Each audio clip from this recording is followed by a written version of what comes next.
Have you ever wondered why there are people who can walk into a room without saying much, without trying to attract attention, without possessing the most striking appearance, and yet somehow everyone still wants to listen to them, trust them, and feels comfortable in their presence? The strange thing is that the most powerful form of human attraction sometimes does not come from what is easily visible. It does not lie entirely in appearance, outward confidence, or skillful communication. Because if those things were all that mattered, why do so many people still feel lonely in a crowd, despite constantly trying to impress others, while some people create deep connections with almost no effort to prove anything at all? Carl Jung devoted his life to studying the deeper layers of the human psyche, and he discovered something fascinating. The qualities that make a person truly attractive are usually not built from the outside in, but radiate from the inside out. It is not the art of making other people notice you, but the process of becoming a person who is authentic enough, mature enough, and grounded enough that their very presence naturally creates an impact. Perhaps this is also where the most important question of today's video emerges. What truly makes a person quietly attractive? What are the qualities that make others feel safe, respected, trusting, and willing to stay close to us over the long term without any kind of performance? In this video, we will explore 15 of the most deeply attractive social habits through the lens of Carl Jung. And perhaps by the end of this journey, you will realize that the greatest form of attraction is not found in becoming the most noticeable person in the room, but in becoming the most authentic version of yourself. Number 1. The power of self-direction. There is something rather paradoxical about human life. The harder we try to be liked by everyone, the more likely we are to lose our natural appeal. Many people spend most of their lives watching the reactions of others, adjusting their words to fit the crowd, changing their preferences in order to belong more easily, and even sacrificing important values just to gain a sense of acceptance. They learn to read the atmosphere in a room before speaking, learn to avoid anything that might make others uncomfortable, and gradually begin living as if their worth were determined by the number of people who agree with them. But Carl Jung recognized that this is precisely where an important part of psychological vitality begins to erode, because when people become overly dependent on external approval, they no longer live from their own center, but instead begin living through the reflections of other people. The need to be accepted is a very natural part of being human. Since ancient times, belonging to a tribe meant a greater chance of survival, while being separated from the group often came with danger. Perhaps that is why, even today, our brains remain especially sensitive to rejection. A single critical comment can sometimes occupy someone's mind for days. A cold glance can make them begin questioning their own worth. And a differing opinion can sometimes cause. What is noteworthy is that most people who possess genuine attractiveness do not live this way. They are not rebels against society, nor are they people who deliberately seek to be different in order to attract attention. What makes them stand out is that they do not hand over the authority to define their worth to the crowd. Carl Jung once wrote, "The privilege of a lifetime is to become who you truly are." At first glance, the statement sounds simple, but it contains an extraordinarily profound challenge. To become oneself, a person must accept the reality that not everyone will like who they truly are. We often think attraction comes from pleasing everyone, but Jung suggested that a deeper form of attraction emerges when a person becomes mature enough to no longer require the approval of everyone around them. Try observing the people you feel naturally drawn to. Rarely are they the ones constantly trying to impress others. More often, they are individuals who carry within them a sense of stability that is difficult to describe. They do not talk excessively about themselves, constantly seek validation, or change their opinions because of social pressure.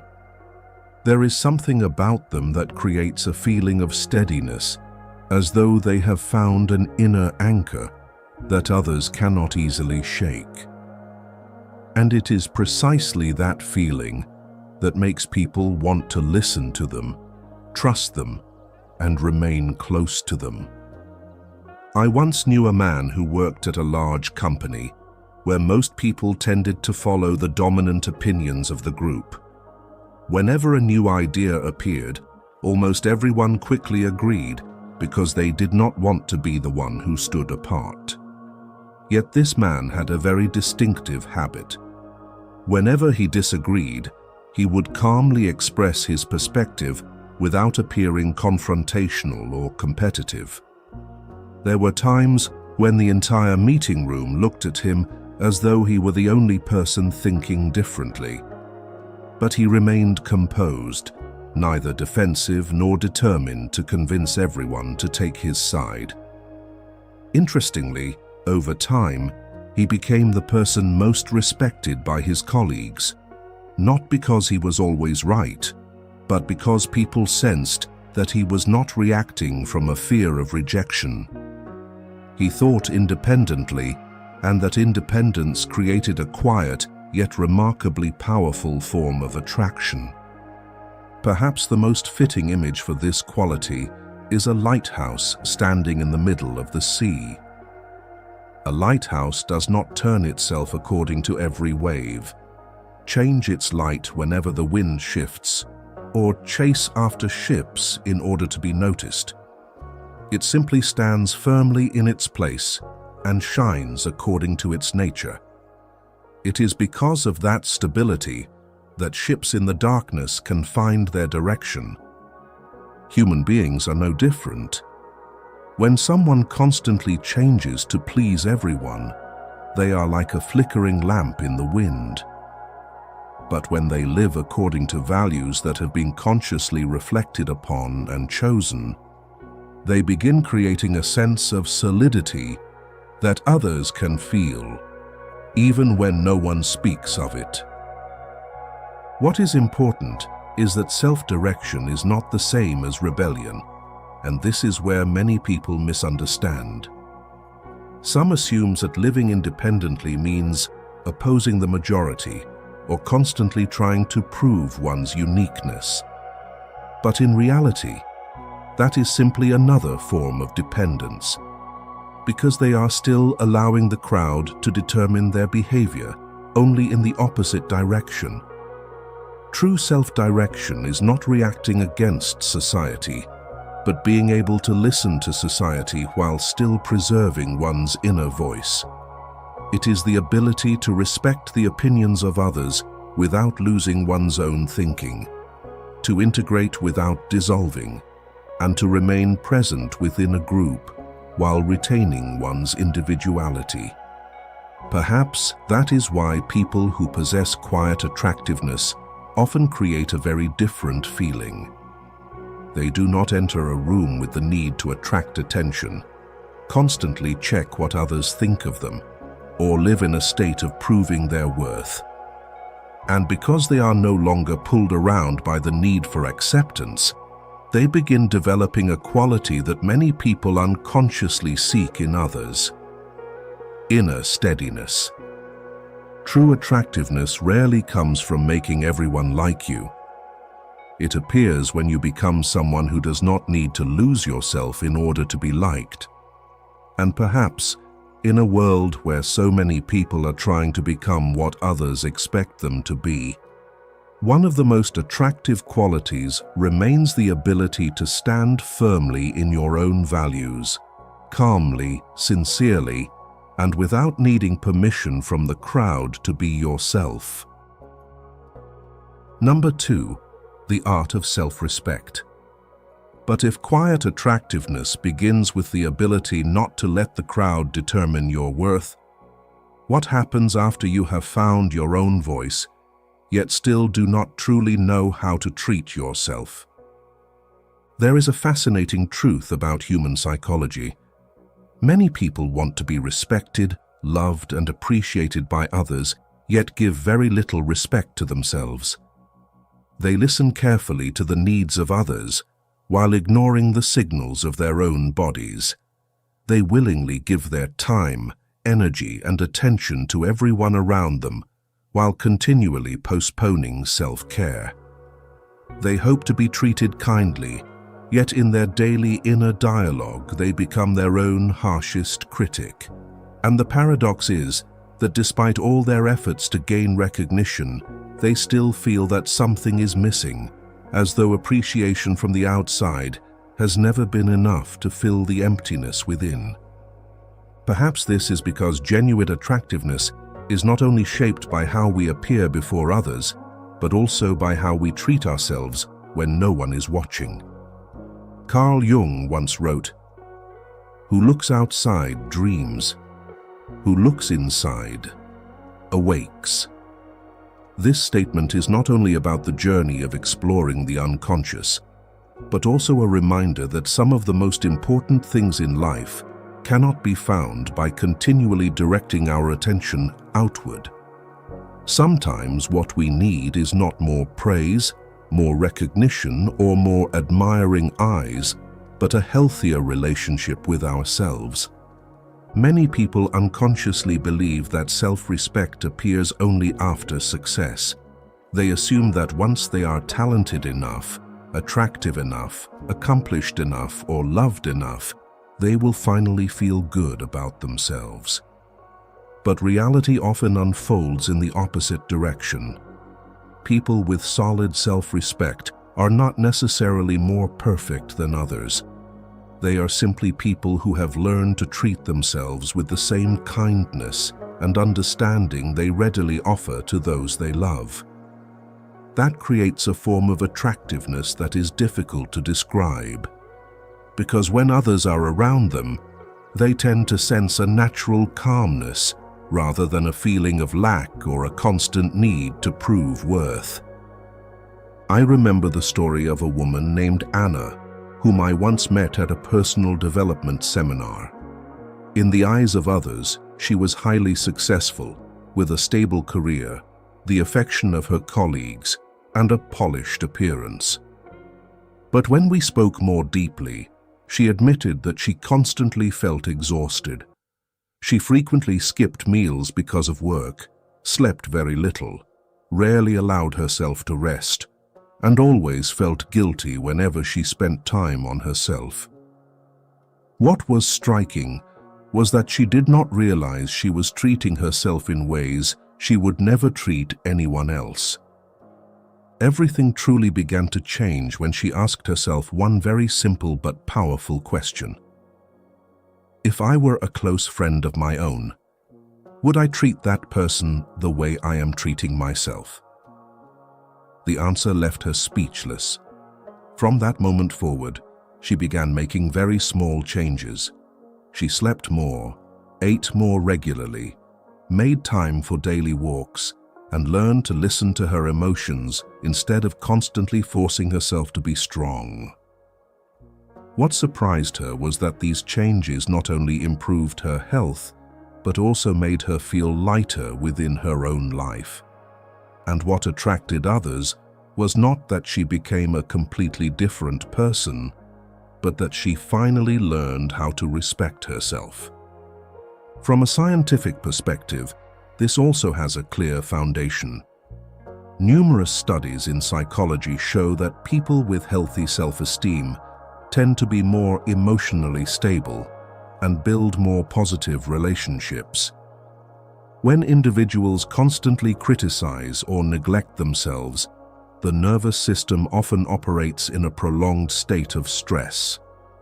In contrast, when they care for their bodies, pay attention to their emotional needs, and treat themselves with respect, the brain tends to create a greater sense of safety, which directly influences how they show up in the social world. In other words, how you treat yourself is not merely a personal experience. It is also an invisible signal that others can perceive. What is noteworthy is that people often measure their worth through visible achievements, while genuine self-respect is built through small actions repeated every day. It reveals itself in whether you listen to your body when you are tired, in how you speak to yourself after making a mistake, and in whether you allow yourself to rest when needed, rather than constantly forcing yourself to remain productive in order to feel valuable. These small choices quietly shape your relationship with yourself, and over time, that relationship becomes the foundation for every other experience in life. That is also why the way you treat yourself often becomes the invisible standard for your relationships. Not because you intentionally create rules or demands for others, but because human beings always communicate their sense of worth through behavior. When you consistently ignore your own needs, you unconsciously send the message that those needs are not important. When you repeatedly dismiss your emotions, you teach the world to dismiss them as well. But when you begin valuing your time, health, emotions, and dignity, others gradually begin to sense that value too. Perhaps this is one of the deepest lessons Jung wanted to remind us of. The journey toward becoming a more attractive person does not begin with learning how to impress others. It begins with building an honest relationship with yourself. Because before the world can see your value, you must first learn to see it yourself. And sometimes the quietest form of attraction is not found in how a person speaks, dresses, or appears before a crowd, but in the feeling that they are living in harmony with themselves, a calm harmony, yet one profound enough for others to feel whenever they are near. Number 3, learning to enjoy your own presence.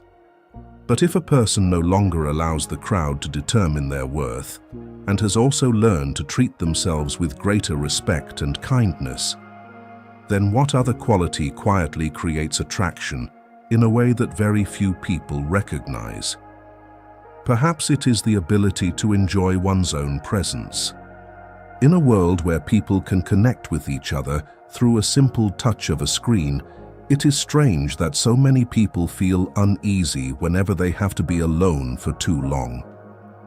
They may sit in a quiet room, yet almost immediately reach for their phone, music, social media, or anything else that can fill the empty space. Not because they always need more information, but because silence sometimes forces them to face something they have avoided for a very long time, themselves. There is a significant difference between loneliness and being alone, although many people often confuse the two.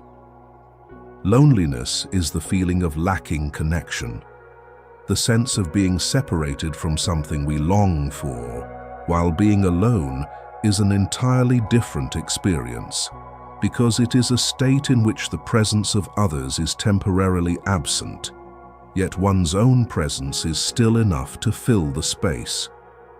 For that reason, a person can stand in the middle of a crowd and still feel lonely, but can also be alone and feel completely at peace. Carl Jung was especially interested in such periods. Throughout many years of studying human psychology, he observed that the deepest transformations of inner life rarely emerge amid the noise of the external world. Instead, they tend to take shape during quiet moments when people are no longer swept away by countless roles, responsibilities, and the constant stimulation of everyday life. It is within those private moments that we begin to hear thoughts that are normally buried beneath endless busyness. Jung once wrote, Your vision will become clear only when you can look into your own heart. Who looks outside dreams. Who looks inside awakes. Perhaps that is also why so many people fear being alone, because when the noises of the outside world gradually fade away, the questions within begin to speak more clearly. Unresolved issues, postponed emotions, forgotten desires, and even fears that have never been named all gain an opportunity to enter awareness, causing many people to realize that what they have truly been avoiding is not silence itself, but an encounter with their own inner world. In Hermann Hesse's novel Siddhartha, there is a particularly meaningful period in the life of the main character. After years of searching for truth through teachers, doctrines, and external experiences, Siddhartha gradually realizes that no one can give him the answers he is seeking. He leaves behind familiar paths and spends long stretches of time living beside a river in silence. It is there, not through philosophical debates or great teachings, that Siddhartha begins to learn how to listen to the river, to listen to the rhythm of life, and most importantly, to listen to himself. What is fascinating is that his deepest growth does not occur when he is surrounded by others, but during those seemingly ordinary periods when only he and his inner world remain. And it is precisely through that stillness that Siddhartha gradually finds a peace he had previously searched for everywhere else but could never attain. Imagine the image of a lake. When its surface is constantly disturbed by wind and waves, we cannot see what lies beneath. But when the water becomes still, everything gradually appears more clearly. Inner life works in much the same way. If every empty space is immediately filled with noise, busyness, or constant stimulation, it becomes very difficult to see what is truly happening within us, because only through sufficient stillness do the deeper layers of the soul begin to reveal themselves. What is interesting is that people who possess quiet attractiveness are often not those who constantly seek to be surrounded by others. They do not view being alone as a frightening state that must be escaped. Instead, they can enjoy a peaceful afternoon, a short trip by themselves, or simply a period of time without interruption. That does not mean they do not value relationships. On the contrary, because they do not need other people to fill every empty space within them. When they enter relationships, they bring a lighter, more natural, and less dependent presence. Many people enter relationships hoping that someone else will rescue them from a feeling of emptiness. But that burden is often too heavy for anyone to carry, because no human being can completely replace the relationship we need to build with ourselves. When a person learns how to enjoy their own presence, they no longer seek others as a solution to an inner deficiency. Instead, they approach others from a fuller state of being, and it is precisely this that creates a very different kind of attraction. Perhaps depth of character is formed in the same way, not during moments when every eye is focused on us, but during those hours when no one is watching, no one is judging, and no one is asking us to become anything other than what we are. It is there that people gradually learn how to listen to themselves, understand themselves more deeply, and build an inner life rich enough that they no longer fear moments of silence. And perhaps, in a world that is becoming increasingly noisy, one of the most attractive qualities remains the ability to sit quietly with oneself without feeling uneasy. Because when a person genuinely feels comfortable in their own presence, no one needs to keep running away from themselves anymore. It is also from that inner peace that a very special form of attraction begins to emerge. It is not the kind of attraction created by standing out, by capturing attention, or by efforts to impress others, but rather the attraction that comes from a person who no longer feels like a stranger to themselves. And when someone has learned how to accompany themselves in silence, they often give others a rare sense of comfort, as though they are being allowed to rest for a while from the noise of the world, and even from the turbulence within themselves. I would also genuinely love to hear about your experience. Do you truly feel comfortable being alone, or have you gone through a period in which you had to learn how to become familiar with your own presence? Share your story in the comments. Perhaps your experience will help someone else realize that learning how to accompany oneself is not about isolating oneself from the world, but the first step toward building deeper and healthier connections with life. Number 4. Holding on to humility. If self-direction helps a person remain grounded in the midst of the crowd, self-respect helps them treat themselves with kindness, and the ability to be alone helps them discover inner depth. Then humility is the quality that prevents all of these things from turning into self-satisfaction. In everyday life, humility is often one of the most misunderstood qualities. Many people assume that being humble means putting oneself down, refusing to acknowledge one's abilities, or always standing behind others. In reality, however, humility is not about thinking less of yourself. It is the ability to see yourself honestly and with balance, wise enough to recognize the strengths you possess, yet aware enough not to turn them into reasons for feeling superior to others.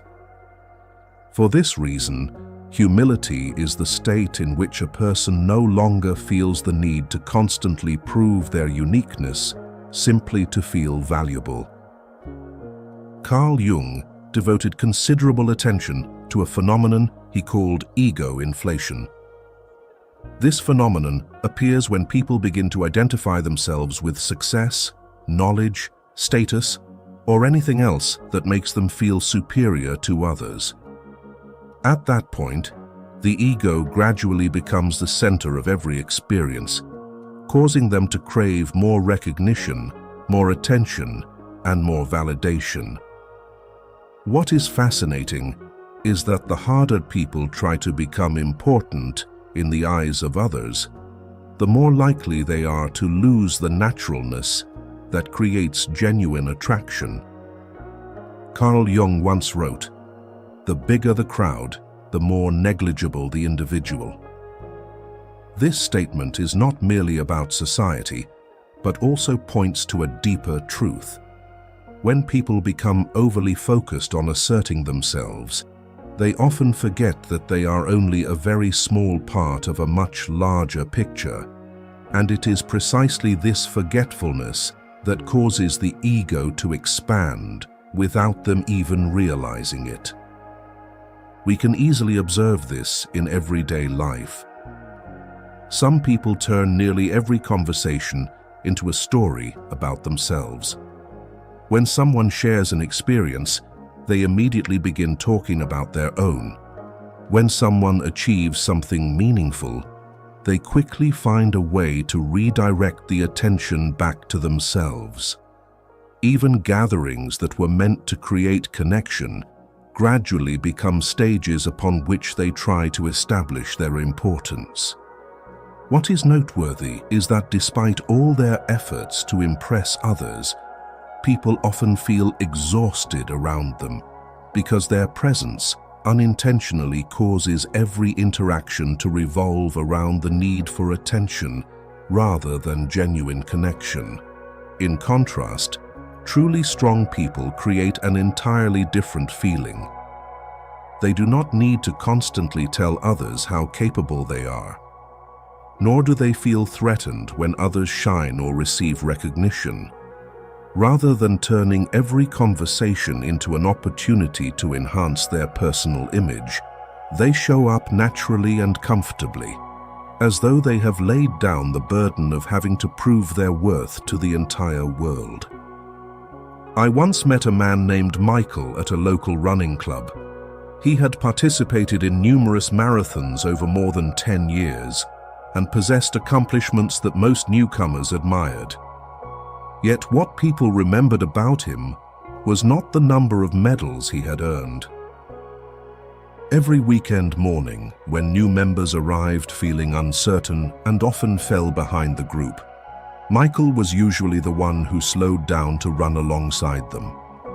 He did not talk about his achievements, nor did he deliver lengthy speeches about his experience.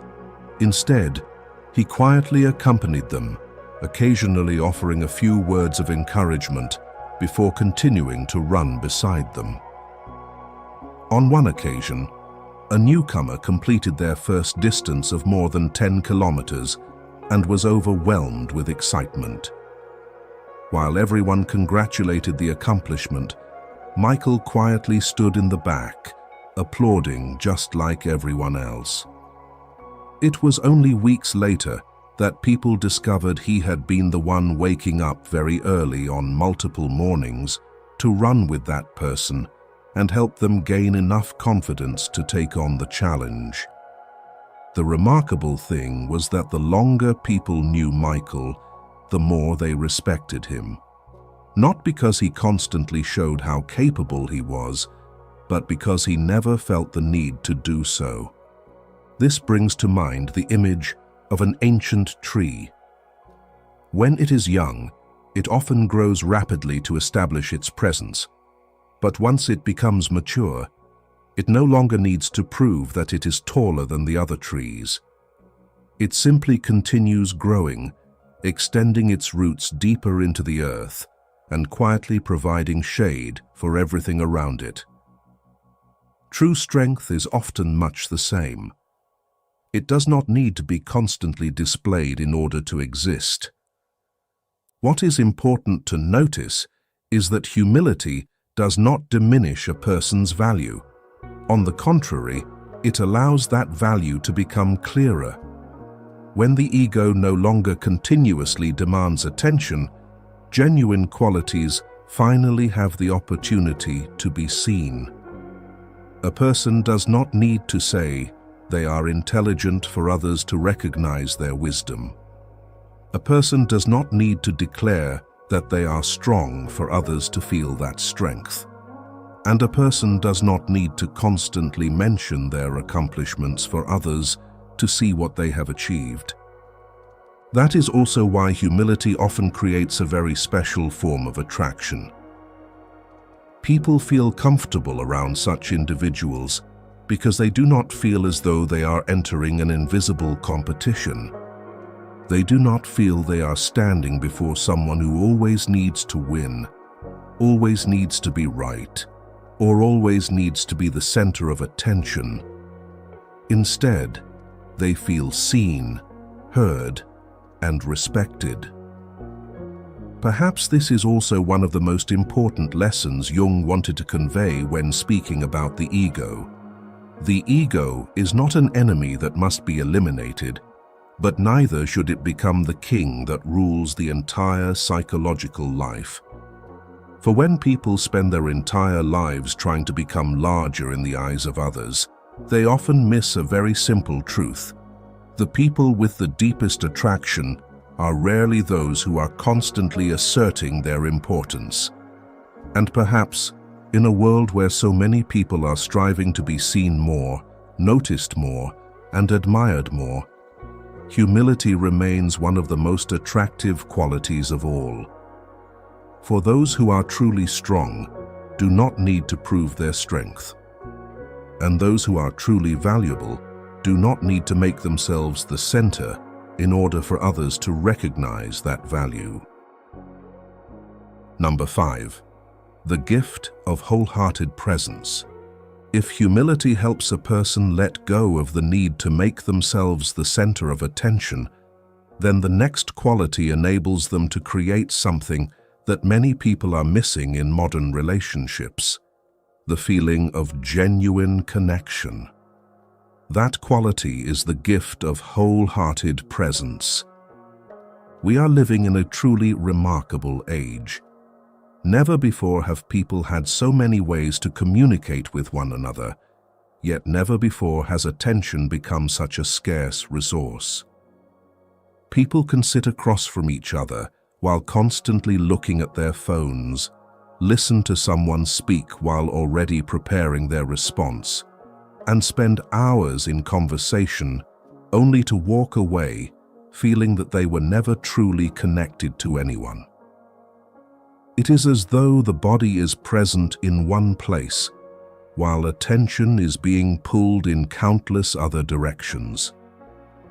For that reason, one of the most precious gifts people can offer one another today is no longer advice, knowledge, or impressive displays of skill, but simply undivided attention.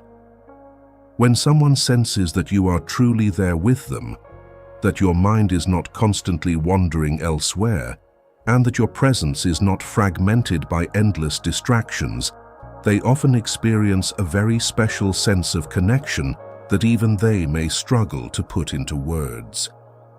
Carl Jung once wrote, "The meeting of two personalities is like the contact of two chemical substances. If there is any reaction, both are transformed." The most meaningful encounters in life do not arise merely because two people happen to occupy the same space. They emerge when two human beings are genuinely present with one another. Only then does connection have the opportunity to develop and create a mutual influence that both can feel. Many people mistakenly believe that social attractiveness comes from being an engaging speaker. They spend considerable time learning how to tell stories, make people laugh, or leave a strong impression. Those skills certainly have value, but what makes others feel deeply connected often lies somewhere else. It lies in the ability to make another person feel that, in that moment, they are truly seen and accepted for who they are. Think about the people who have left a lasting impression on your life. Chances are, what you remember is not that they said extraordinarily brilliant things or demonstrated something remarkable. What remains is often the feeling of being with them, the feeling that what you shared was genuinely heard, that you did not need to become a different version of yourself in order to be noticed, and that your presence truly mattered to them. A story often told about Princess Diana, one of the most beloved figures in the world at the end of the 20th century, reflects this quality very clearly. Although she was a member of the British royal family and frequently appeared before millions of people around the world, what left such a profound impression was not merely her fame or status, but the way she was present with others. Many people who met Diana later described the same feeling. During those brief moments, they felt as though they were the only person receiving her attention. When speaking with someone, Diana often looked directly at them, listened carefully, and responded so naturally that the other person felt genuinely seen. Perhaps that is why, even while standing among enormous crowds, she was still able to create deeply personal moments of connection with individuals. What remained in many people's memories was not the fact that they had met a famous person, but the feeling of having been treated as someone who mattered. What is worth noting is that wholehearted presence is entirely different from communication skills. A person may be extremely articulate and still make others feel distant, while someone else who says very little can create a powerful sense of connection. This is because the essence of presence does not lie in the number of words spoken, but in the quality of attention given in each moment. Imagine sunlight passing through a magnifying glass. When the light is scattered, it produces only a faint glow. But when all of the light is concentrated into a single point, its energy immediately becomes far more powerful. Human attention works in much the same way. When it is constantly fragmented by countless thoughts, worries, and distractions, it becomes difficult for another person to feel genuine connection. But when it is focused entirely on the present moment, others can almost feel it instantly. Perhaps this is also why people with quiet attractiveness are rarely the most noticeable individuals in every room. Instead, they are the people who make others feel meaningful in their presence. They do not constantly search for opportunities to tell their own stories, nor do they turn every conversation into a personal stage. Their attention is directed more toward the encounter taking place than toward their own image within that encounter. In a world where so many people long to be heard, the rarest quality may simply be the ability to truly listen to another person with your full presence. And it is precisely for this reason that people who possess this quality often create a very special form of attraction. They make others feel acknowledged without flattery, connected without emotional performances, and seen in the most sincere and natural way possible. This is also one of the greatest secrets of quiet attractiveness, because sometimes what makes people remember you the longest is not what you said or what you displayed, but the feeling they experienced in your presence, the feeling that in a world filled with distraction and haste, someone genuinely offered them the most precious gift of all: wholehearted presence.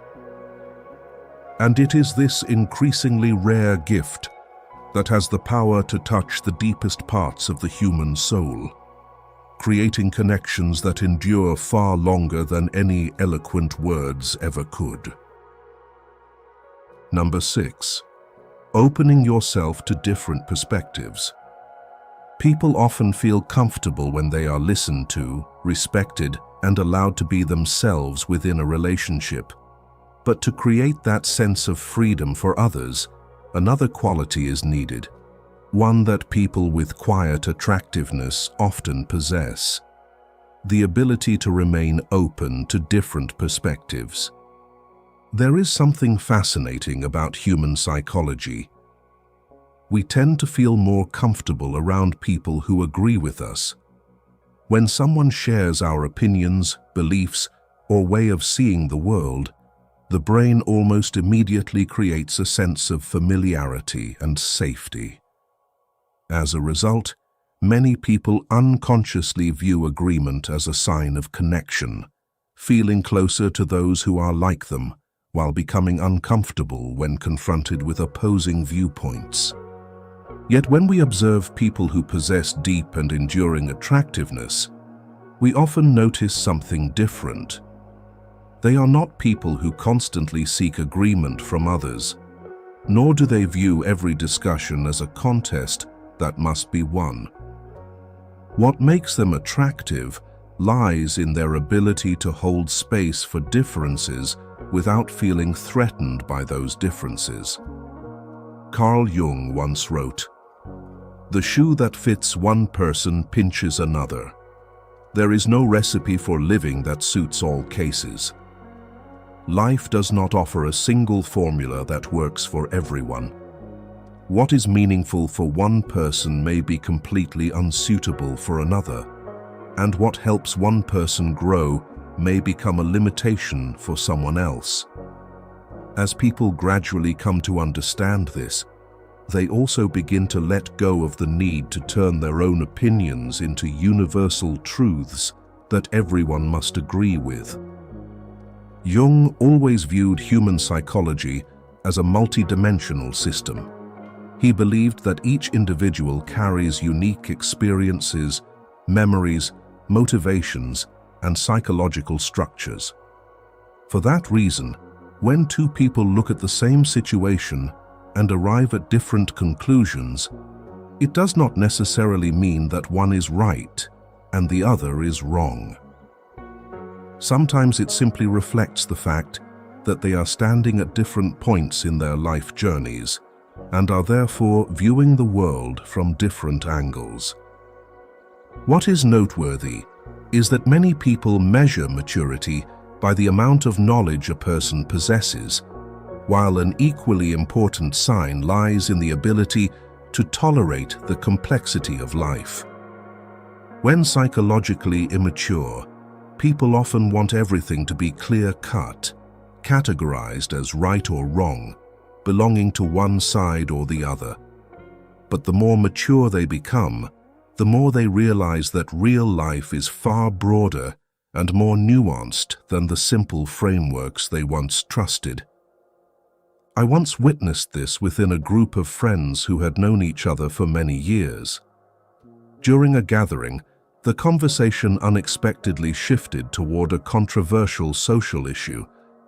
Within just a few minutes, people began dividing into smaller groups with completely different viewpoints. Some individuals repeatedly tried to prove that their position was the most reasonable, and the atmosphere gradually became tense as the conversation lost its original sense of ease. What was interesting was that the person who created the most positive influence that evening was the one who hardly tried to persuade anyone. He asked questions, listened to every perspective, and was willing to acknowledge that each person was viewing the issue from a different angle. He did not abandon his own opinions, but neither did he see those who disagreed with him as opponents who needed to be defeated. As a result, people gradually felt more comfortable sharing their thoughts, and the conversation stopped revolving around who was winning or losing, and instead became an opportunity to discover aspects they had never considered before. From a scientific perspective, this also has a very clear foundation. Numerous studies in cognitive psychology show that people tend to seek out and remember information that confirms their existing beliefs, a phenomenon known as confirmation bias. This mechanism helps the brain conserve energy because it does not have to constantly re-examine every assumption. However, its downside is that it can make us closed off to different perspectives. For this reason, maintaining openness toward unfamiliar ideas requires a higher degree of cognitive flexibility, and that quality is often associated with psychological maturity. Perhaps this is also why people with flexible minds tend to create a very special kind of attraction. Around them, others do not feel the need to remain constantly defensive or worry that saying the wrong thing will immediately lead to judgment or categorization. Instead, they feel they have space to think, to explore, and to express the more authentic parts of themselves. This does not mean that an attractive person must agree with everyone. In fact, the opposite is true. They still have their own viewpoints, their own values, and their own clear boundaries. But rather than viewing differences as threats, they see them as opportunities to recognize that life is always far greater than any individual's personal experience. What is remarkable is that people who can embrace different perspectives often learn more from life, not because they are more intelligent than others, but because they do not rush to close off their understanding when they encounter something that contradicts their existing beliefs.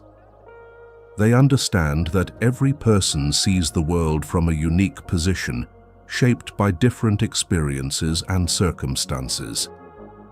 Therefore, instead of only seeking information that confirms what they already know, they remain curious about what they do not know.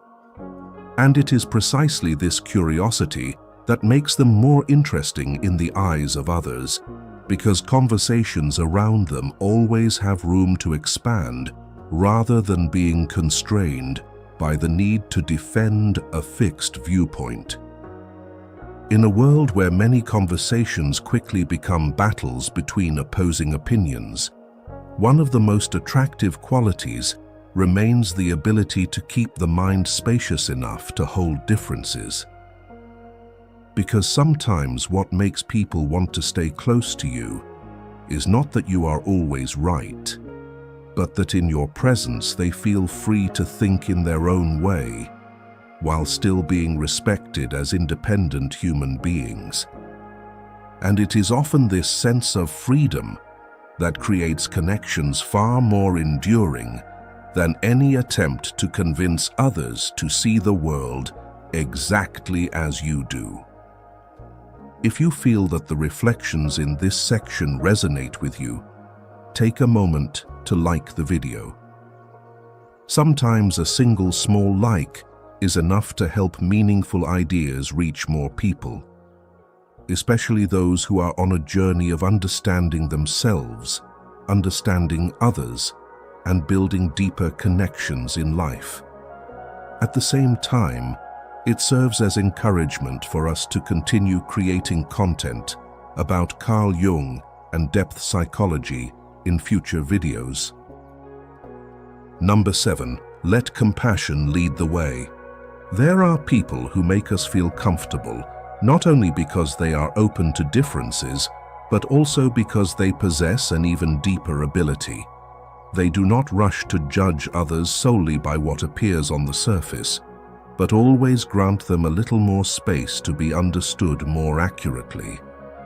One of the most easily forgotten truths in everyday life is that every person is carrying invisible battles that others cannot see.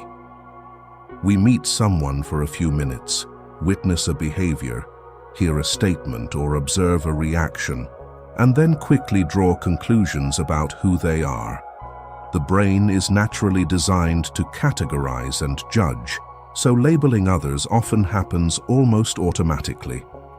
A hot-tempered person is viewed as difficult, a reserved person is seen as arrogant, a quiet person is perceived as distant, and someone who reacts intensely is often regarded as lacking self-control. Yet what we see is often only the visible part of a much longer story. A story in which outward appearances have never fully reflected what is happening inside. Carl Jung once wrote, "Knowing your own darkness is the best method for dealing with the darknesses of other people."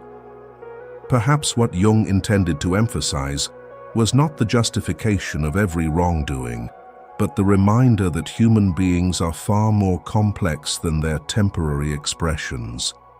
Once we have seen the contradictions, wounds, and fragile parts within ourselves, we become less quick to judge those same things in others, because we understand that some realities can only be recognized by looking deeper than what the eye can immediately see.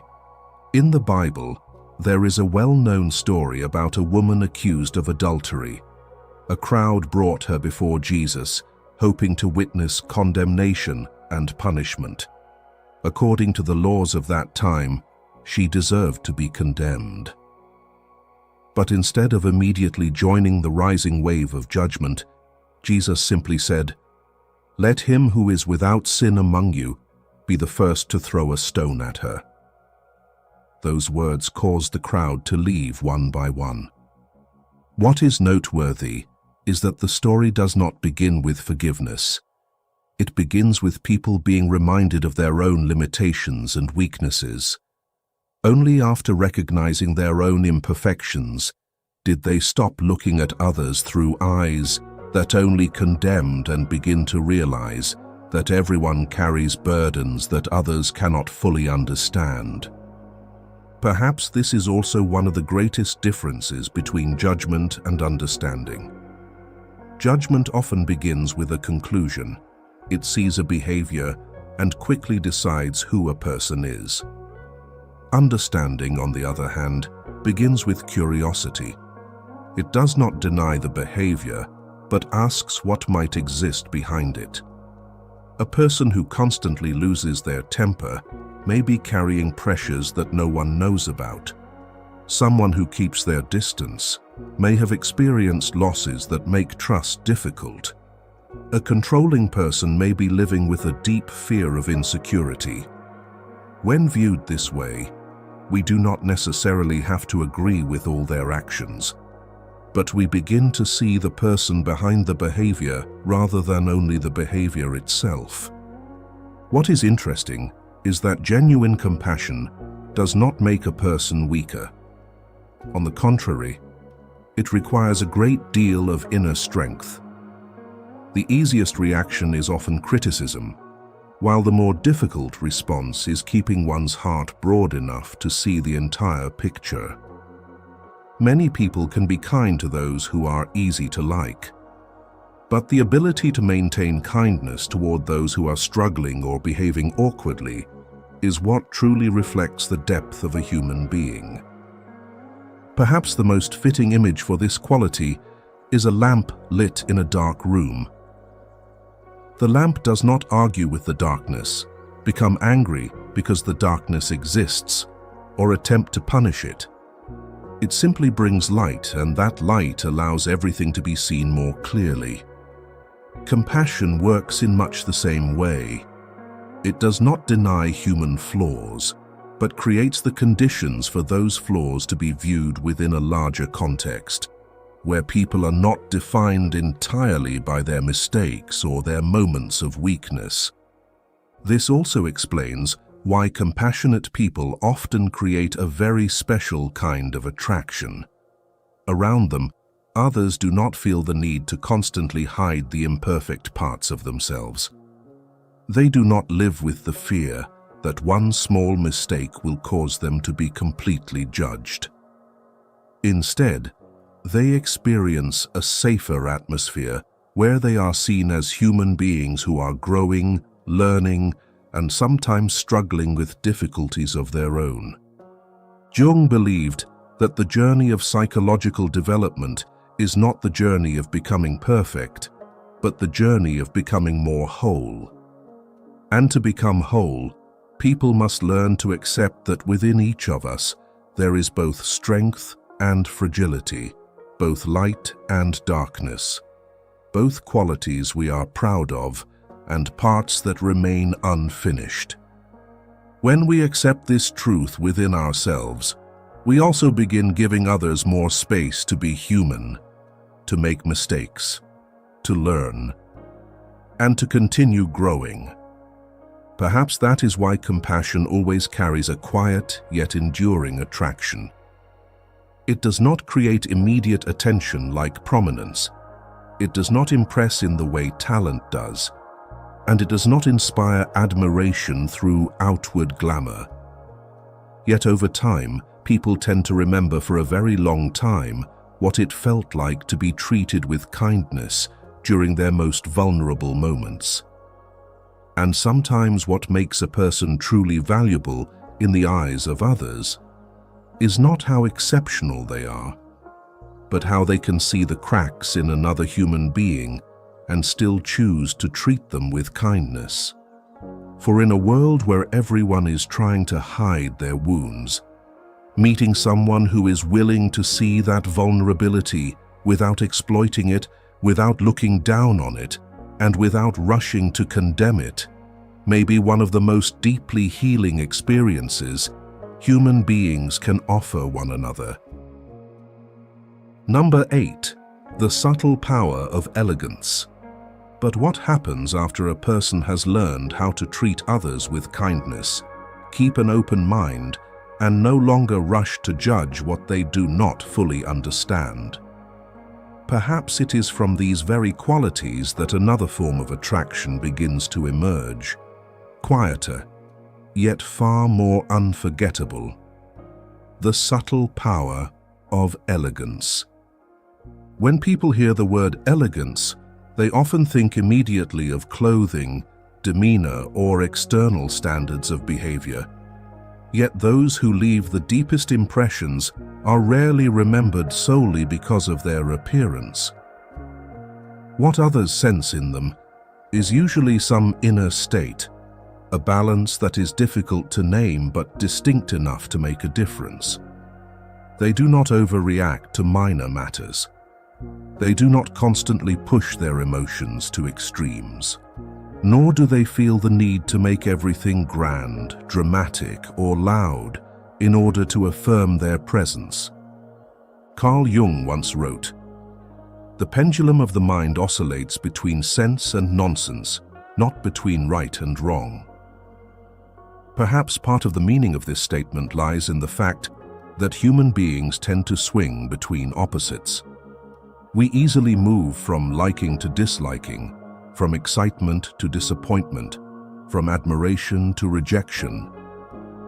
Yet the more psychologically mature a person becomes, the more they develop the ability to stand in the middle of these oscillations rather than being completely carried away by them. What is noteworthy is that social attraction rarely comes from extremity. In the short term, things that are intense may capture attention, but in the long run, what makes people feel comfortable is often stability. We feel safer around people who do not constantly change their emotions with every minor shift in circumstance, and we tend to trust more readily those who can maintain balance even when things do not go as planned. During a leadership program, I once heard the story of a woman named Claire. Claire was the director of a non-profit organization with hundreds of employees and volunteers. During a major event that had been prepared for months, a serious technical problem occurred just hours before the program was scheduled to begin. Many people panicked. Some began blaming one another. Others were almost convinced that months of effort had completely collapsed. What people remembered most about that day was not how Claire solved the problem, but how she showed up in the middle of it. She did not shout, did not look for someone to blame, and did not pretend that everything was perfectly fine. Instead, she calmly assessed the situation, divided the necessary tasks, and focused her energy on what could still be changed. Later, many members of the team admitted that it was Claire's composure that helped them regain the stability they needed to continue taking action. Interestingly, elegance often reveals itself most clearly not when everything is going well, but precisely when life presents friction and difficulty. In those moments, people reveal how they use their strength. Some use strength to overpower others. Some use it to control circumstances. But elegant people often use it to maintain balance amid the pressures unfolding around them. From a scientific perspective, this also has a noteworthy foundation. Numerous studies in emotional regulation show that people who can manage their reactions tend to create a greater sense of social safety for those around them. The human brain is constantly scanning the environment for signals of stability or instability. When we are around someone who overreacts to every situation, our own nervous system is more likely to become tense. In contrast, when we are around someone who maintains relative balance under pressure, the brain often interprets that as a signal of safety and trustworthiness. Perhaps this is also why elegance is not a performance but a state of being. It does not lie in trying to create a perfect image, but in knowing when to step forward and when to step back, knowing when to speak and when to give space to others, and knowing when to express emotion and when to allow emotion to settle before acting. What is fascinating is that elegance is often most visible in people who do not allow temporary emotions to determine all of their behavior. They can still feel anger, disappointment, excitement, or joy like anyone else. but there is always a certain space between emotion and action. It is that space that allows them to choose their response rather than be swept away by it. They do not turn every disagreement into conflict, every disappointment into drama, or every success into an opportunity for self-display. Over time, this restraint creates a distinctive sense of stability, allowing others to feel that they are in the presence of someone with depth, rather than someone who constantly fluctuates with changing circumstances. Perhaps that is why elegant people do not enter a room with the need to command all of the attention. They do not need to be the loudest, the most noticeable, or the most talked about. What makes them memorable lies instead in the sense of harmony they bring with them, a feeling that makes those around them more comfortable, as though their presence helps everything become a little more balanced. In a world increasingly pulled toward extremes, where many believe they must be highly visible to be noticed and exceptionally strong to be respected, elegance reminds us of another possibility. It is the ability to maintain balance between opposing forces, between emotion and reason, between confidence and restraint, between expressing oneself and making room for others. This is also one of the most attractive human qualities, because in the end, what makes others want to remain close to us over the long term is rarely the moments that impress them the most, but rather the feeling of ease and harmony they experience in our presence. It is this balance that creates a unique kind of beauty, a beauty that does not need to draw attention to itself, yet remains in the memories of others for a very long time. Number 9. Nurturing a joyful spirit. If elegance creates a sense of harmony and balance in the way a person moves through life, then there is another quality that makes that presence far warmer and more pleasant: the ability to keep one's spirit alive. There is something quite interesting about human nature. We are often drawn to people who make life feel lighter. This is not necessarily related to appearance, status, or any extraordinary talent. Sometimes that attraction comes from something much simpler: the feeling that the person still knows how to enjoy life.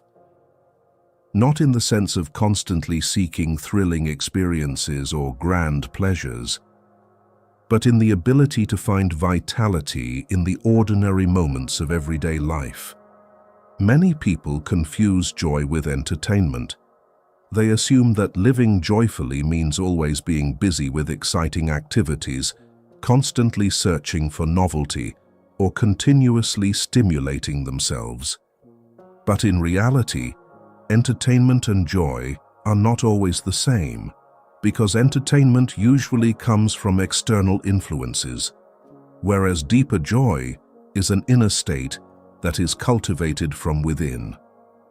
As a result, a person can be surrounded by countless forms of entertainment and still feel empty, while another person can maintain enthusiasm for life even when their days are remarkably simple. Carl Jung once wrote, "The least of things with a meaning is worth more in life than the greatest of things without it." Perhaps this is also one reason why certain people always create a pleasant feeling when we are around them. They do not live by constantly chasing grand experiences in order to feel happy. Instead, they retain the ability to find meaning in the small things that many others pass by without noticing. When we observe such people, we often notice a common characteristic. They can still pause to enjoy a pleasant morning, still feel delighted by an engaging conversation, and still smile at ordinary moments without needing to turn every experience into something extraordinary. It is as though they maintain a connection to the living flow of life itself. a connection that does not depend entirely on external circumstances. A story about Fred Rogers, the beloved American children's television host and one of the most positive influences on generations of children, reflects this quality very clearly. People who worked with him often said that the most remarkable thing about Fred Rogers was not his fame or success, but his rare ability to engage with life through genuine interest. Even after doing his work for decades, he remained curious about people, remained interested in the small stories of others, and continued to find joy in ordinary things. Because of this, many who met him shared the same feeling. He was not merely existing, he was truly living. And it was precisely this energy that made his presence comforting in such a distinctive way. What is important to understand is that a joyful spirit does not mean being cheerful all the time. This is a very important distinction. A person with a joyful spirit can still feel sadness, disappointment, confusion, or go through difficult periods like anyone else. Yet, even during such times, they maintain some connection to life itself. They do not completely lose their ability to perceive beauty, curiosity, or the meaning of existence. And it is this quality that prevents them from becoming hardened by the challenges they face. This can be compared to a small stream that never stops flowing. The stream does not need to become a magnificent waterfall in order to prove its value. It simply continues to move, carrying freshness and vitality wherever it goes. A joyful spirit is much the same. It does not necessarily appear as intense emotions or extraordinary experiences. Sometimes it is simply the ability to keep one's inner current flowing. That is also why people with a joyful spirit often create a very special kind of attraction. When others are around them, they do not merely feel that person's energy. They are also reminded of the vitality within themselves. These individuals make conversations more pleasant, make ordinary experiences feel richer, and help others feel that life may still contain more to explore than they often assume. Jung devoted considerable attention to the concept of psychic energy. For him, a healthy inner life was not merely about avoiding suffering, but also about whether the flow of life energy within a person continued to move. When people lose their connection to what makes their spirit feel alive, they easily fall into dryness and exhaustion. In contrast, when they maintain the ability to experience joy in life, that energy continues to nourish the development of their entire inner world. Remember that the most attractive people are not always the most noticeable ones. Very often, they are simply those who still know how to enjoy an ordinary day, who still remain curious about life, and who still feel grateful to be present in this world. They do not need to constantly create excitement, because the way they live already carries a pleasant energy that those around them can naturally feel. And perhaps this is also one of the least discussed secrets of quiet attractiveness. Because in the end, what makes people want to stay close to us over time is not only maturity, depth, or strength, but also the feeling that life seems a little more vibrant in our presence. It is this vitality that makes a person memorable, not because they try to shine brighter than others, but because they have preserved a quiet flame within themselves and unintentionally inspire those around them to remember that life, even on the most ordinary days, still contains countless things worth loving. And so we have now traveled more than halfway through this journey, and I want to thank you for staying with me this far. Amid the busyness of life and the countless things constantly demanding our attention, taking time to reflect on ourselves is already something truly valuable. Before we continue, I would like to invite you to do something very simple. If the reflections in this video resonate with you, if you believe that life still contains many small things worth appreciating and enjoying, leave just one word in the comments: alive. I would love to see how many people in this community are still keeping that living flame burning within themselves. And perhaps that single short word may become a meaningful reminder to someone else that life, even on the most ordinary of days, is always worth cherishing. Number 10. Becoming someone others can rely on.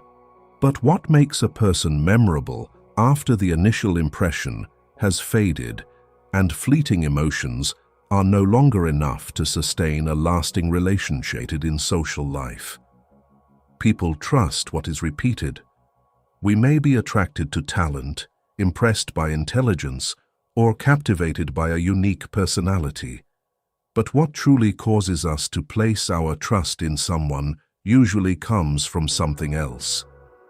It is the feeling that they will still be the same person tomorrow, next week, and during the most difficult times. After all, trust is rarely built from standout moments. It is built from small things repeated over time. Carl Jung once wrote, "You are what you do, not what you say you'll do." People are often judged by their promises, intentions, or the things they hope to become. But in reality, what shapes a person's reputation is what they consistently do every day. Over time, repeated actions always carry far more weight than even the most beautiful declarations. We often think attraction comes from what is remarkable, but try looking back at the people you genuinely trust in your life. There is a strong chance they are not the people who surprised you the most. Instead, they are usually the people you know you can depend on. They show up when they say they will. They complete the responsibilities they have accepted. They do not appear full of enthusiasm today, only to disappear tomorrow. There is a certain steadiness in the way they live that gradually creates a sense of security in those around them. I am reminded of the story of a man named David, the owner of a small auto repair shop in a suburban town. He was not famous, nor did he own a large business. Yet for more than 20 years, people in the community spoke about him for the same reason. They knew they could trust him. If a car required 3 days of repairs, David would say 3 days, not 1 day, just to satisfy the customer, and then fail to keep his word. If he discovered a minor issue that did not require an expensive replacement part, he would say exactly that instead of trying to increase the bill. Some customers had moved to other areas, yet still drove dozens of kilometers to return to his shop. What is interesting is that David did not build his reputation through large marketing campaigns or glamorous promises. That reputation was formed through thousands of instances of keeping his word in small matters that almost no one noticed. Perhaps this is also how trust is built in every relationship. It does not appear in a single moment. It accumulates little by little. Every time a person keeps a promise, every time they act in accordance with the values they claim to hold, every time they maintain steadiness instead of changing unpredictably with their emotions, another brick is added to the foundation of trust. This is also clearly reflected in psychological science. Studies on social bonding show that the human brain is constantly seeking predictability in its environment. We feel safer when we can predict how other people will behave. Conversely, when someone constantly changes, sometimes warm, sometimes distant, sometimes enthusiastic, sometimes indifferent without any clear reason, the nervous system tends to remain in a heightened state of alertness. For this reason, consistency is not merely a moral quality, but also a psychological signal that creates a sense of safety for those around us. Perhaps this is also why people who are sustainably attractive are often not the ones who generate the strongest emotions. They are the ones who create the strongest sense of stability. Around them, you do not have to constantly wonder which version of them you will encounter today. You do not have to worry that a small change in circumstances will completely alter the way they treat you.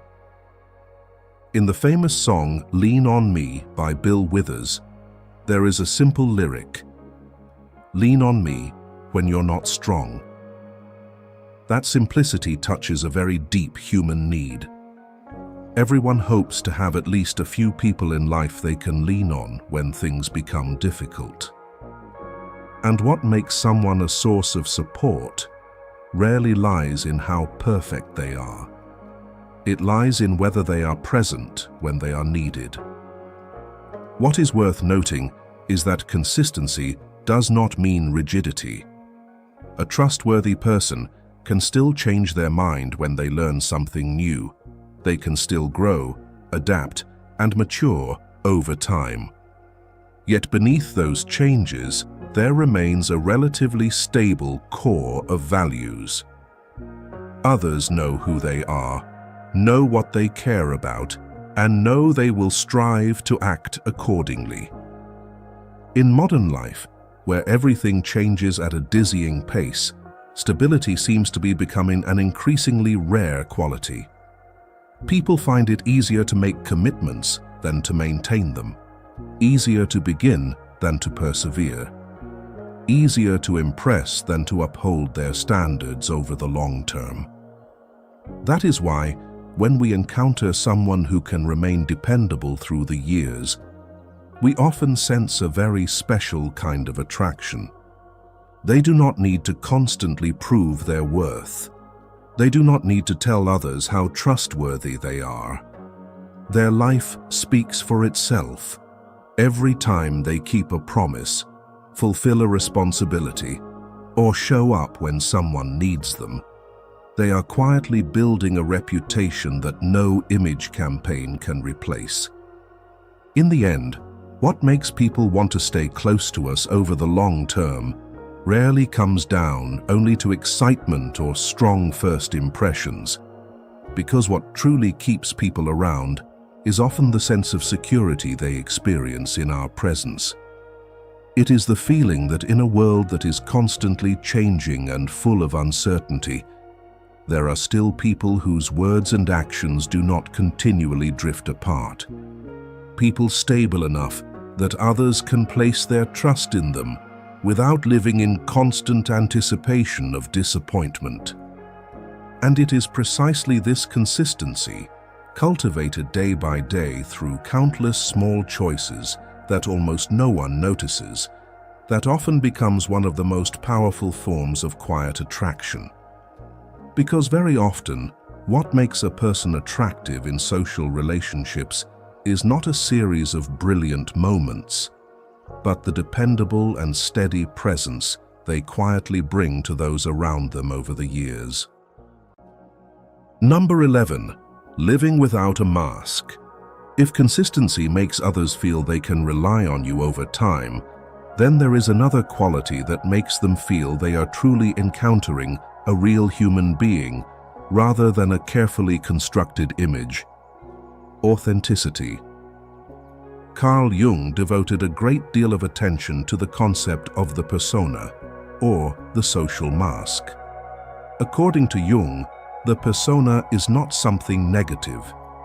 It is the aspect of personality that helps us adapt to the world, fulfill different roles in life, and function within social relationships. Everyone has their own persona. A teacher has a particular way of appearing before a classroom. A doctor has a particular way of appearing before patients. A leader has a particular way of appearing before a group. The problem does not lie in the existence of the mask itself, but in the moment people begin to identify completely with it and forget the real person behind it. There is a quiet price many people pay for trying to maintain a perfect image. They must constantly control how they appear. They must remember how they are supposed to behave in order to remain consistent with the image they have created. They must be careful with every reaction, every emotion, and every natural expression that might reveal something not included in the script. Over time, the distance between the inner person and the outer image grows larger and larger. And it is often this distance that creates a kind of fatigue that is difficult to name. Carl Jung once wrote, "The greatest and most important problems of life are all fundamentally insoluble. They can never be solved, but only outgrown." Perhaps this also applies to the effort of becoming perfect in the eyes of others. The harder people try to create a flawless version of themselves, the more likely they are to become trapped in protecting that image. Only as they mature do they realize that deep attraction rarely comes from perfection. It comes from the sense of alignment between what a person presents and who they truly are. In the Zen tradition, there is a story about the Zen master Bankei. One day, a man approached him and criticized him in front of many people. The man repeatedly spoke harsh words, hoping to provoke the Zen master into anger or emotional disturbance. But Bankei simply listened and then continued his work as though nothing had happened. Later, a disciple asked why he had not reacted. Bankei replied that if someone brings a gift and the recipient refuses to accept it, to whom does the gift belong? What is noteworthy in this story is not merely the calmness, but the fact that Bankei did not need to play any role. He was not trying to prove that he was an enlightened master, nor was he trying to create a noble image before the crowd. His response simply arose from who he truly was inside, and it was precisely this naturalness that allowed others to sense his depth.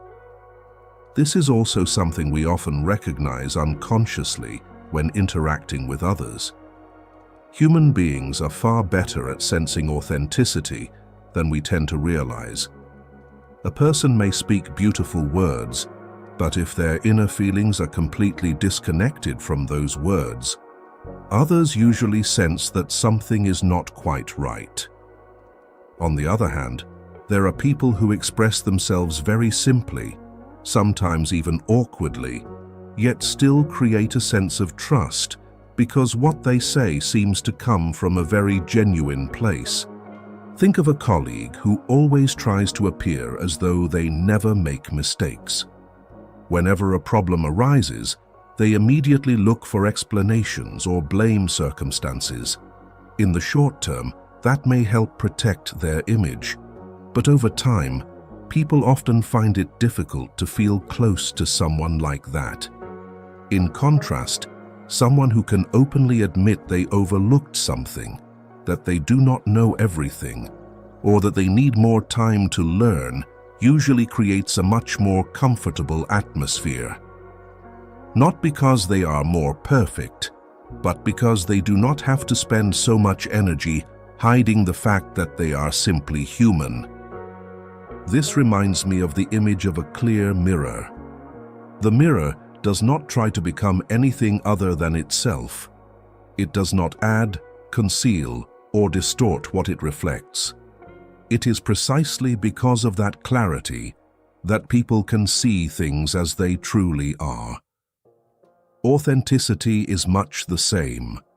It does not make a person more perfect, but it reduces the distance between the inner self and what is expressed outwardly. And it is this alignment that often creates a very natural sense of trustworthiness for those around them. Interestingly, the most attractive people are often not those who are constantly building an image. They may appear differently in different situations, but there remains a common thread running through all of their roles. The person at work is not completely separate from the person at home. The person in public is not entirely different from the person who is alone. There is a certain unity between the inner world and the outer world, and it is this unity that creates a sense of harmony that others can feel. From a Jungian psychological perspective, this is also an important part of the maturation process. The better people understand themselves, the less they need to rely on rigid roles to define who they are. They no longer need to constantly defend a fixed image. They can become more flexible, more natural, and more comfortable with their own imperfections. This does not make them less attractive. On the contrary, it makes their presence feel more genuine. That is also why authenticity carries such a special kind of attraction. It does not create immediate impact the way glamour does. It does not seize attention like dramatic displays. Yet over time, people often find themselves wanting to be close to those who do not force them to interact with a carefully constructed image. They want to be around people whose presence matches who they truly are. And perhaps, in a world where so many people are striving to become some version of themselves, one of the most attractive habits remains the ability to live without constantly performing a role.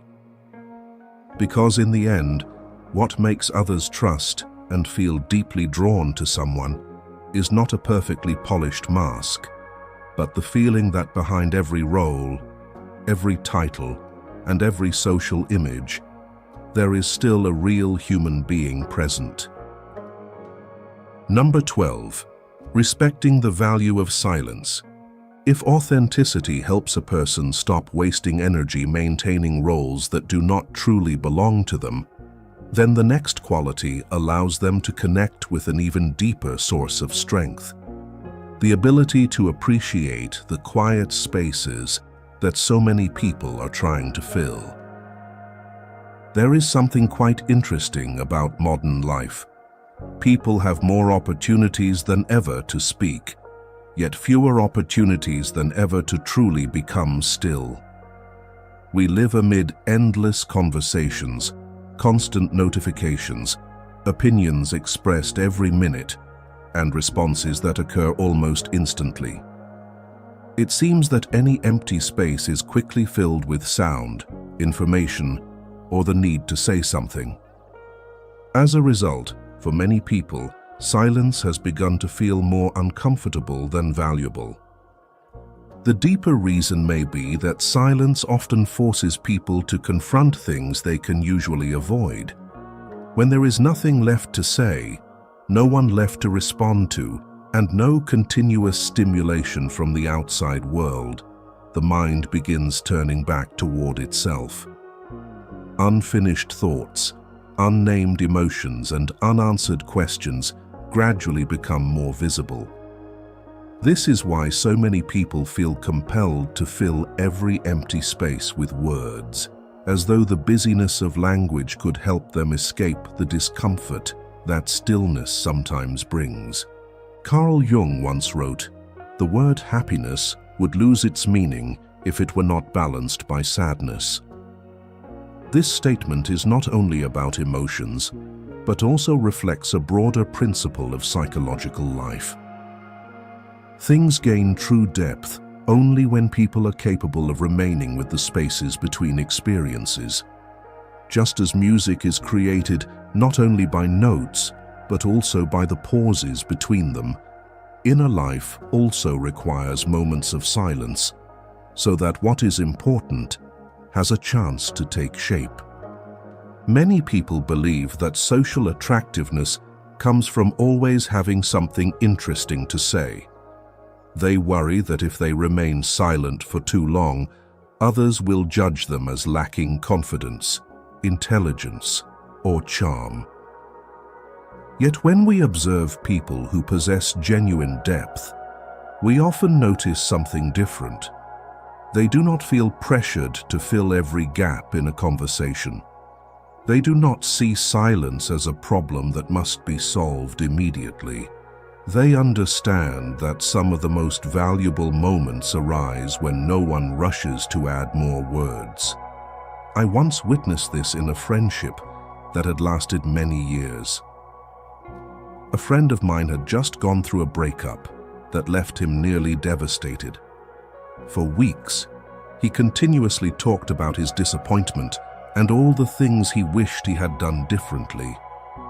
Everyone around him wanted to help by offering advice or trying to make him feel better.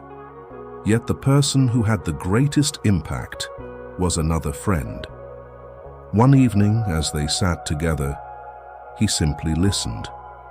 After the story ended, he did not rush to offer advice or fill the silence with familiar words of comfort.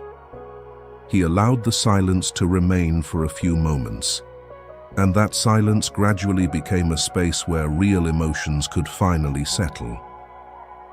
Later, when reflecting on that difficult period, what my friend mentioned most was not the advice he had received, but that particular evening.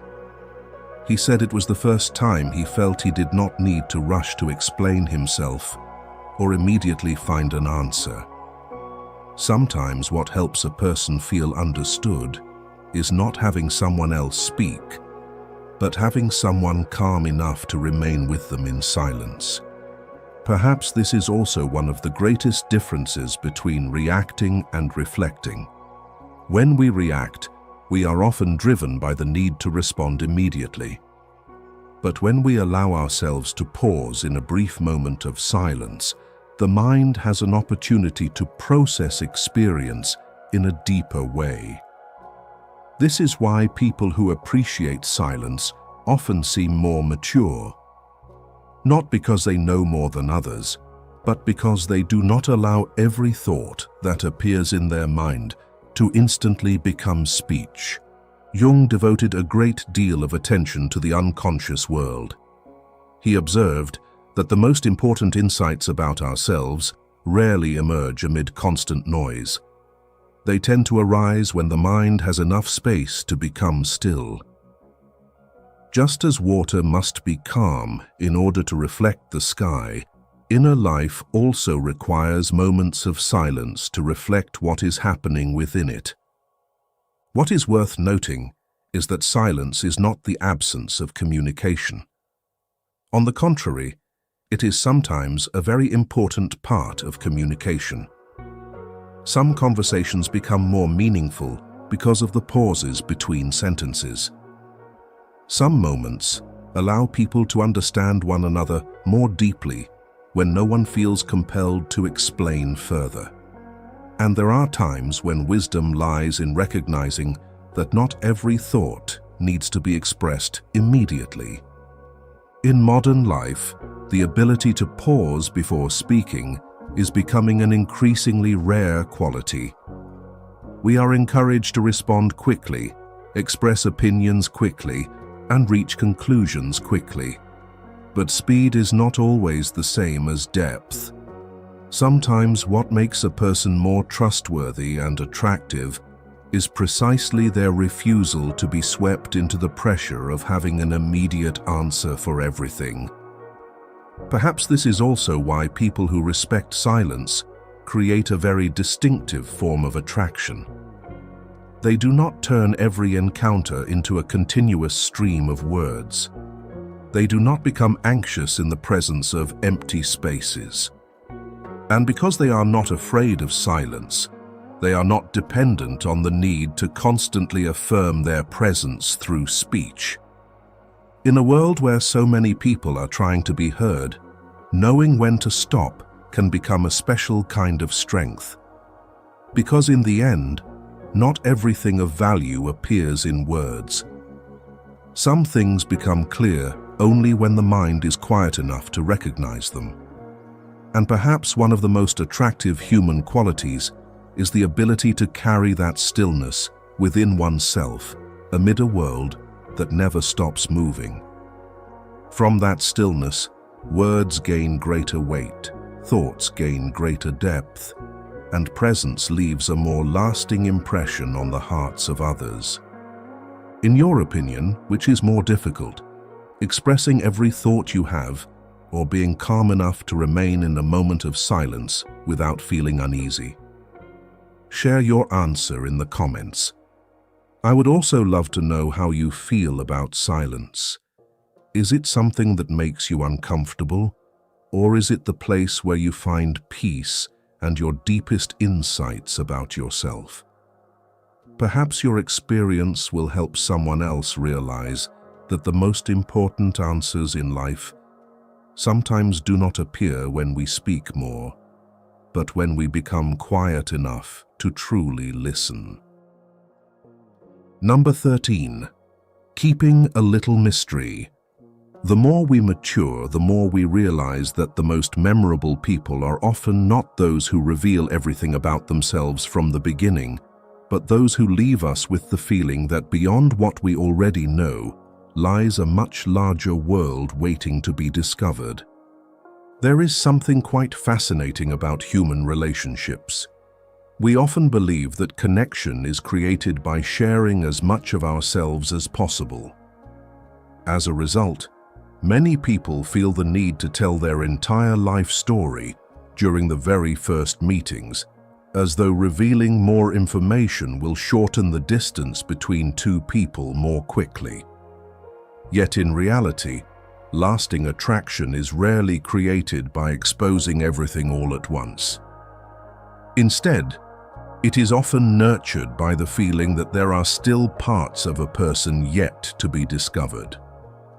This does not mean hiding oneself or deliberately creating confusion.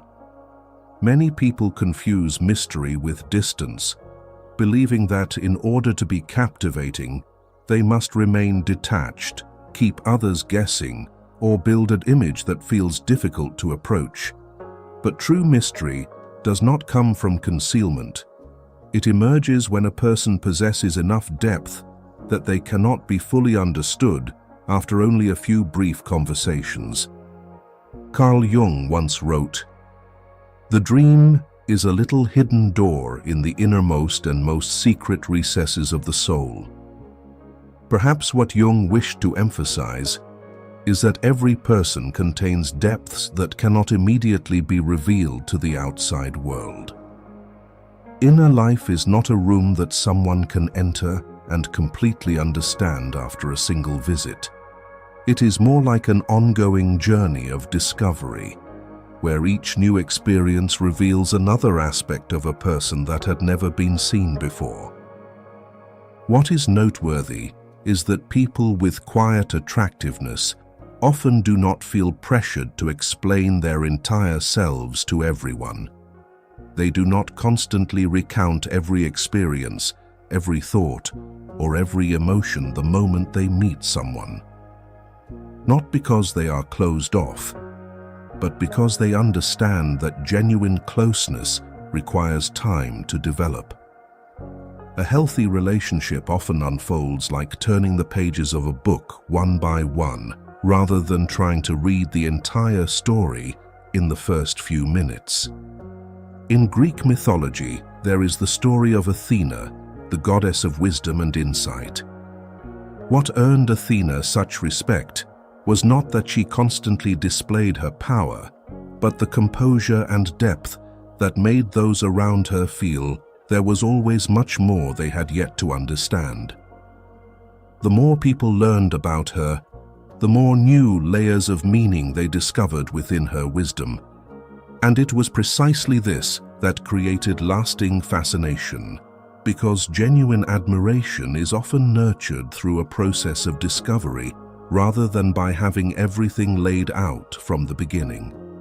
In modern life, however, We live within a culture that encourages constant sharing, where nearly every thought, emotion, and experience can be made public immediately. This is not necessarily negative, but sometimes it causes people to lose a very important ability, allowing things time to reveal themselves naturally. When everything is said immediately, curiosity gradually disappears, and when curiosity disappears, a very beautiful part of human connection quietly disappears with it. Perhaps the most fitting image for this quality is a vast garden. Standing at its entrance, one can see its beauty, but cannot immediately see every path, every hidden corner, or every flower blooming within it. It is precisely because there are still things left undiscovered that people feel compelled to continue walking deeper. Human inner life is much the same. It does not need to display everything in order to prove its value, because sometimes the very existence of what remains unknown creates a unique form of attraction. This also explains why people with rich inner worlds naturally inspire curiosity. They do not try to be mysterious, nor do they intentionally create confusing distance. But because they continue learning, reflecting, experiencing, and growing, each new encounter with them feels like discovering something fresh. They are not confined to a handful of familiar stories or a fixed image repeated too many times. What is important to note is that this type of attraction is entirely different from intentionally keeping secrets. When someone tries to manufacture mystery, others usually sense the effort very quickly. But when mystery emerges from the genuine depth of inner life, it creates a much more natural feeling. It is like standing before a wonderful book in which every chapter opens a new perspective, making the reader want to continue exploring, not because they are forced to be curious, but because there is always something more worth understanding within the story itself. Perhaps this is also why the most attractive people are often not the ones who talk most about themselves. They do not feel the need to prove how interesting their life is, or how extraordinary their experiences have been. Instead, they allow time to do its work. They allow understanding to be built gradually through shared experiences, natural conversations, and repeated encounters. And perhaps this is one of the most subtle secrets of quiet attractiveness. Because what makes others want to move closer is not the feeling that they already know everything about you, but the feeling that there are still depths within you worth exploring. When a person does not rush to expose their entire inner world, but allows it to unfold gradually over time, they often create a very distinctive attraction, one that comes not from concealment, but from the richness of what still remains to be understood. Number 14. Remaining steadfast through the storms. There are qualities that can only be seen when life is going smoothly, but there are also qualities that reveal themselves only when everything begins to shake. And perhaps the deepest form of human attractiveness belongs to the latter. People often judge one another by what they display during peaceful times. We see confidence when things are going well. We see cheerfulness when life is full of favorable circumstances. And we see composure when nothing has truly tested them yet. Yet life always has its own way of revealing the deeper layers of character. These are the moments when plans fall apart, losses appear, and things that once seemed certain suddenly become fragile. It is during such periods that a person's true nature often begins to emerge. Carl Jung once wrote, "There is no coming to consciousness without pain." Perhaps Jung understood better than most that growth is not a process that unfolds in comfort. Most of the most important transformations in psychological life do not occur when everything is running smoothly, but when old structures are no longer strong enough to support us. Suffering is not always meaningful in a positive sense, but many times in life, it is precisely those collisions that force us to discover sources of strength we never knew existed within us. What is noteworthy is that resilience is not the ability to avoid being hurt. Many people believe that strong individuals are those who are unaffected by hardship, unmoved by adversity, or incapable of falling. But reality is often entirely different. Truly resilient people still grieve when they experience loss, still feel disappointed when they fail, and still feel wounded when life does not unfold as they hoped. The difference is that they do not allow those experiences to become the ending of their story. During a conversation about resilience, I heard the story of a man named Samuel. At the age of 45, he lost the job he had devoted nearly 20 years to after a major corporate restructuring. Within only a few months, the stable life he had known changed completely. His income disappeared, his confidence was shaken, and his plans for the future became more uncertain than ever before. In the beginning, Samuel experienced the same emotions that anyone in his situation might feel. He worried, felt disappointed, and sometimes felt as though all of his efforts over the years had become meaningless. But what made people around him respect him was not the fact that he did not suffer. What they remembered was the way he faced that period of his life. Instead of becoming completely consumed by bitterness, he began learning new skills, accepted the need to start over from very small steps, and continued moving forward even without knowing exactly what awaited him.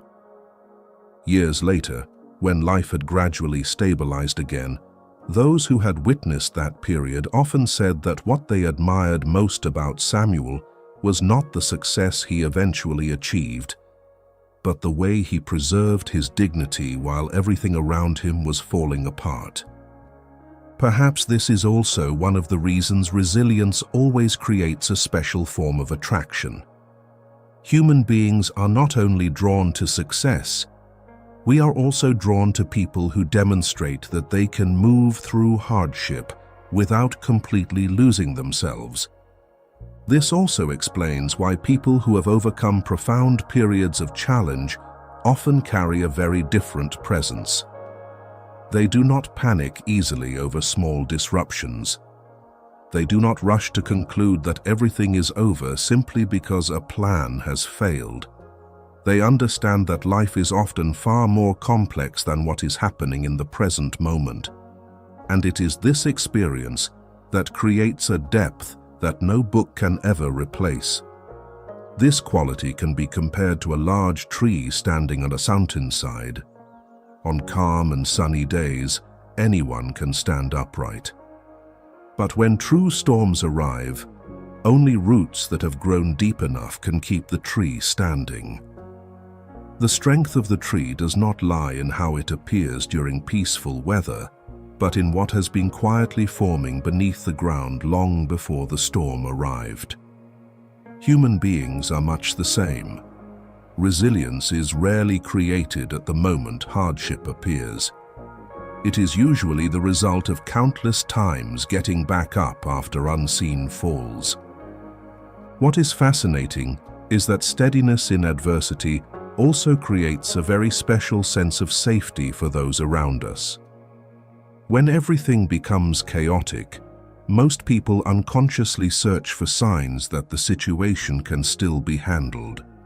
And sometimes that sign does not come from an explanation or a specific solution, but from the presence of someone who remains calm in the middle of the storm. That does not mean they know all the answers, nor does it mean they never feel fear. But they do not allow fear to dictate all of their behavior. Amid uncertainty, they retain the ability to think, to choose, and to believe that present difficulties do not necessarily define the entirety of the future. Jung believed that psychological crises are not merely obstacles to overcome, but sometimes gateways leading to a more mature version of oneself. Many aspects of who we are can only be discovered when old structures are no longer strong enough to shield us. For this reason, those who have walked through darkness often carry a very distinctive strength. Not the strength of invincibility, but the strength of someone who has faced collapse many times and still chosen to keep moving forward.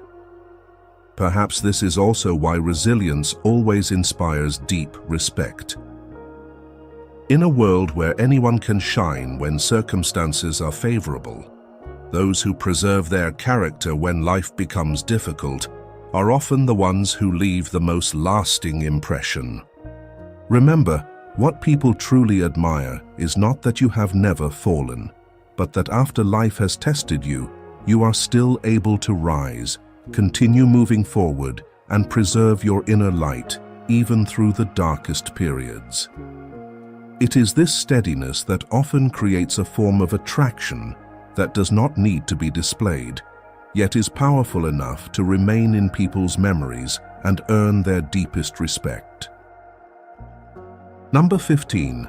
Cultivating the wisdom of experience. And after a person has learned how to remain standing through the storms of life, something else begins to emerge quietly within them, not as a new skill that has been learned, but as a kind of depth accumulated through the years, the wisdom of experience. There is a profound difference between knowledge and wisdom, even though many people unconsciously treat them as the same thing. Knowledge helps us understand how the world works, but wisdom helps us understand what truly matters within that world. Knowledge can come from books, schools, or what others teach us. Wisdom, on the other hand, is usually born from things that cannot be learned second-hand. It is shaped by losses, periods of confusion, mistaken decisions, fresh beginnings, and those moments when life forces us to see everything in an entirely different way.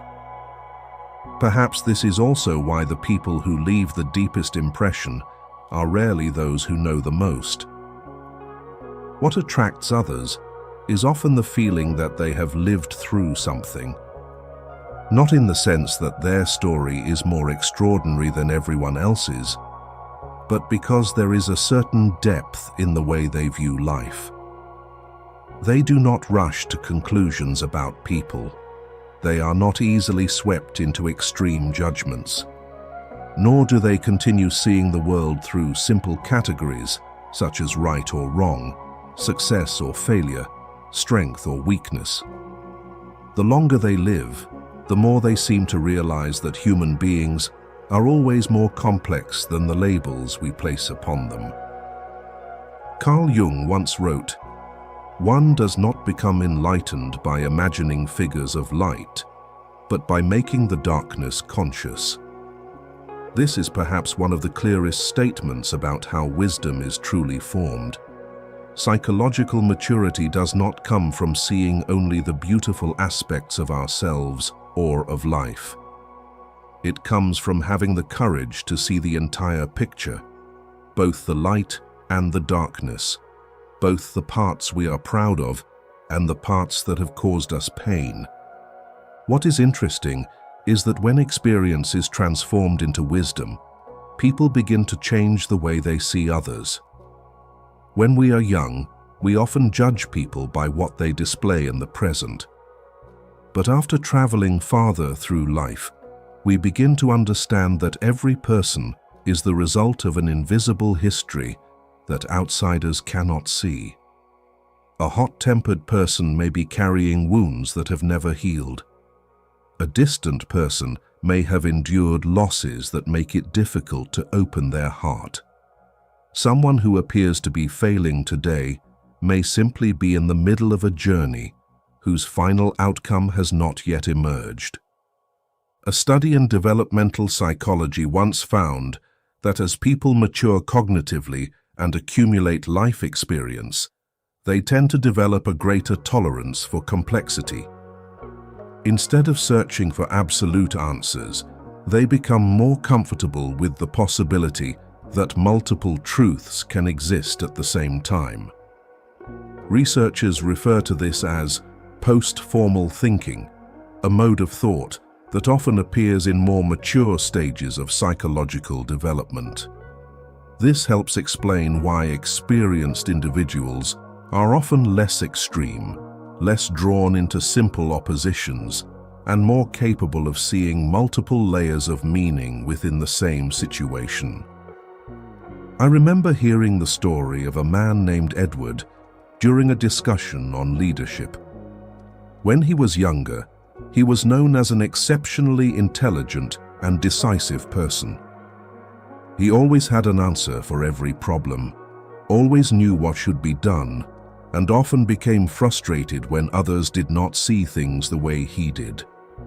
But after 3 decades of work, after experiencing great successes, painful failures, separations, and unexpected upheavals, what people respected most about him changed completely. It was no longer the sharpness of his decisions. It was no longer his ability to control situations. Instead, it was the way he listened. A young employee once asked him what the greatest lesson of his life had been. Edward remained silent for a moment before answering.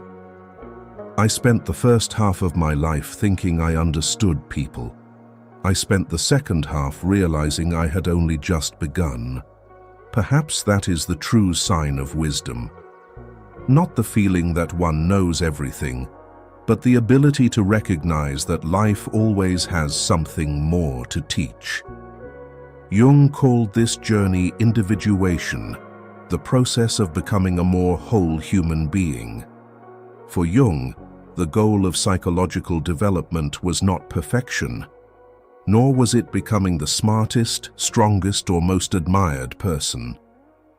The deeper goal was to gradually integrate the different parts of oneself into a unified whole, where a person no longer needs to keep running away from certain parts of who they are. Perhaps this is also where all the qualities we have explored throughout this journey begin to converge. Self-direction helps a person live from inner values. Self-respect helps build a healthy foundation. The ability to be alone creates a connection with the inner world. Humility keeps the ego in its proper place. Presence creates genuine connection. Open-mindedness expands awareness. Compassion deepens relationships. Elegance brings balance. Joy keeps the spirit from growing dry. Reliability builds trust. And resilience allows a person to continue growing through challenges. What is noteworthy, however, is that when all of these qualities truly blend together, they no longer exist as separate habits. They gradually become a natural part of the person. And it is precisely at that point that the deepest form of attraction begins to emerge. In a world where so many people are trying to become someone in order to be liked, recognized, or noticed, perhaps the rarest form of attraction still belongs to those who no longer need to play any role at all. They are not perfect. They have not transcended the limits of being human. But they have spent enough time learning from life, transforming experience into awareness, and becoming a more authentic version of themselves with each passing year. And perhaps this is also the final secret of quiet attractiveness that Carl Jung spent his life exploring. The most enduring attraction does not come from appearance, status, or the ability to impress. It comes from a person who has traveled deeply enough into their own process of growth to become more whole. Because when someone truly lives from that depth, they no longer need to attract anyone. Their presence itself becomes something memorable. And perhaps after completing this entire journey, we realize that quiet attractiveness was never a single social skill or a formula for making others like us more. It is the natural result of an inner process of growth, through which a person gradually learns to understand themselves more deeply, live more meaningfully, and move through life with greater awareness. Carl Jung believed that psychological development is not the journey of becoming a perfect ideal, but the journey of becoming a more whole human being. And it is precisely when a person stops obsessing over creating an image to impress others that they begin to possess the most enduring form of attraction. An attraction that does not come from what is displayed on the outside, but from the depth formed through years of living, learning, stumbling, and growing. If this video has given you a new perspective on genuine human attractiveness, take a moment to subscribe and share this video with people you believe may also find value in this journey. And remember, the ultimate goal is not to become the most liked person in any room, but to become the most mature, profound, and whole version of yourself. For it is from that place that quiet attractiveness naturally emerges and remains far longer than any fleeting impression ever could.